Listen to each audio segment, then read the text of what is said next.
Partisan way, the House demonstrated that no one is above the law. President Trump impeached for the second time. How many House Republicans voted for that, and what's next? Palm Beach County teachers and staff taking a stand in an effort to protect their health and their financial stability, what our educators are asking for. Chris? All right, thanks, Matt. Boy, we had a lot of rain overnight. Take a look at that. Streets are wet, and temperatures a little colder this morning, too.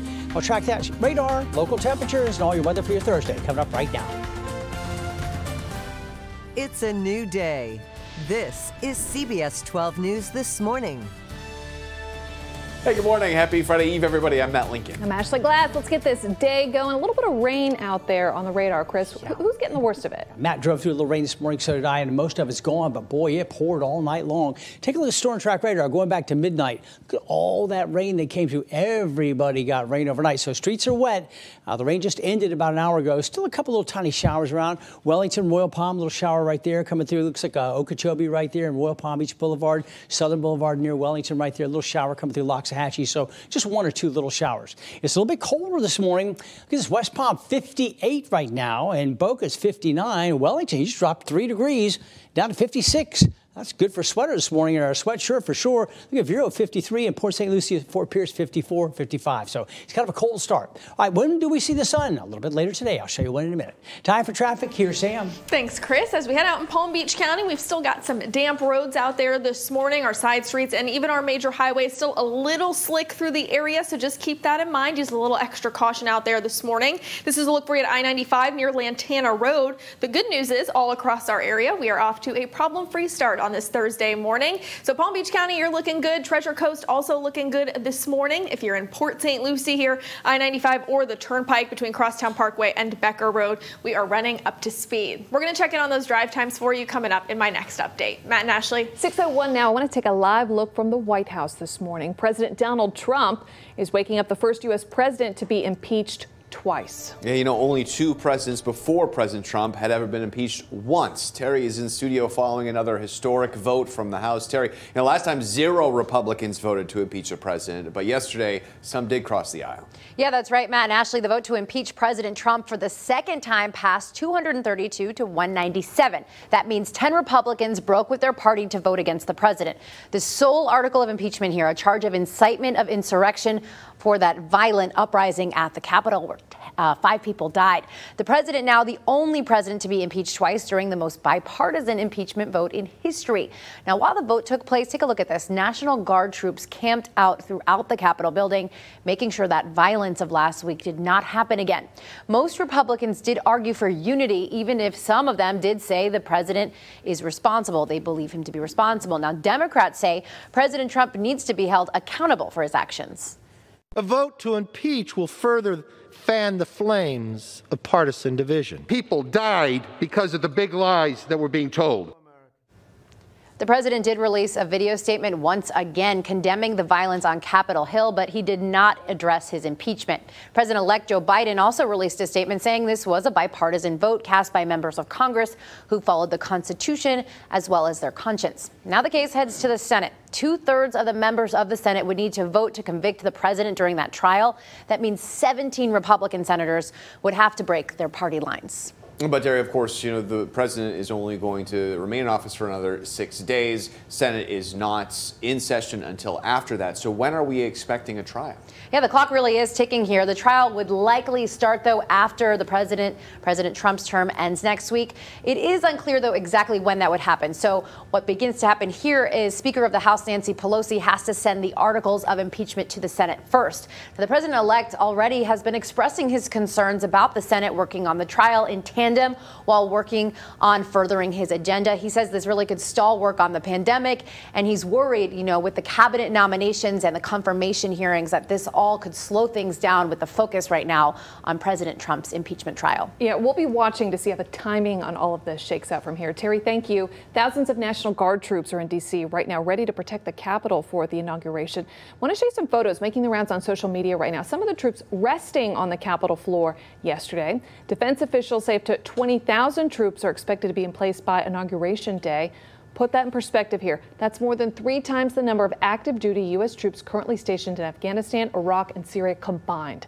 Security's ramping up in all 50 state capitals after the FBI warned of possible armed protests. 20,000 troops. Wow. CBS 12 News will have live Inauguration Day coverage from Washington, D.C. next week.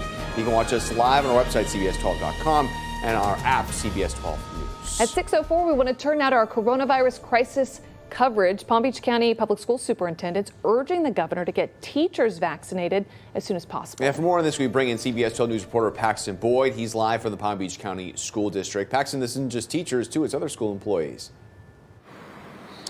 Matt, Ashley, vaccines for staff members were the focus for the first meeting of the school year held by the Palm Beach County School Board here on Wednesday night. In a letter to Governor Ron DeSantis, Superintendent Dr. Donald Fenoy asking that district employees be deemed essential so that they can get the vaccine faster. Now, in that letter, he says in order for schools to remain open, all school district employees need to be classified as essential and made eligible for COVID-19 vaccinations. Currently, teachers in Florida are not eligible to receive the vaccine unless they are 65 or older or deemed to be extremely vulnerable. Florida Surgeon General Scott Rivkees told lawmakers on Wednesday night that seniors will remain the priority for now, but in last night's meeting, board members applauding Fenoy's attempt to move staff members to the front of the line. I don't want a teacher coming to school, frankly, fearful. How can I be the best teacher when I'm fearful? Now, it is important to note that board members here were not asking for all staff members to get the vaccine, just the ones that remain in close contact with students every day, like teachers and bus drivers. Now, to date, 707,000 Floridians have received the shot, but Governor DeSantis has repeated himself multiple times saying that senior citizens are his top priority. Matt, Ashley? Yes, that's right. You know, Paxton, we've been hearing certainly that from the governor every single day. Appreciate that. 6:06 is the time. In just a few hours, seniors 65 and up in Delray Beach will be able to register online for a COVID-19 vaccine appointment. Delray Beach Fire Rescue will administer 200 vaccines tomorrow for those with appointments. You can register online by visiting the website on your screen. Registration opens at 10 this morning. You can also find the link on our website, CBS12.com. Let's take a look at the latest COVID-19 numbers. Florida added more than 13,000 new COVID-19 cases and 174 new deaths yesterday. The daily positivity rate in the state is 10%, reaching that mark now for the 17th straight day.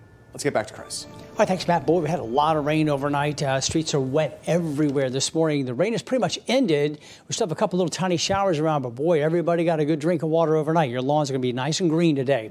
But we do have still like little light showers. Now, several of these are still passing through West Palm Beach, Royal Palm Beach Boulevard, Okeechobee right here, there's a shower. Near Wellington Trace is Southern Boulevard right there, a little shower, 441. These are all moving east. I'll be coming into Lake Park, Singer Island, Palm Beach Gardens here in just a couple short minutes. So still some little light showers out there this morning. They'll be gone, though, about mid to late morning. All right, 50s. Boy, it's colder out this morning in spots. 58 West Palm, Boynton, 59 Boca, 54 in Port St. Lucie, 53 in Vero. And we're not going to warm up too much today. I watch these computer models for today, hour by hour. This is 7 a.m., still cloudy, a couple little showers around. Here's 9 a.m.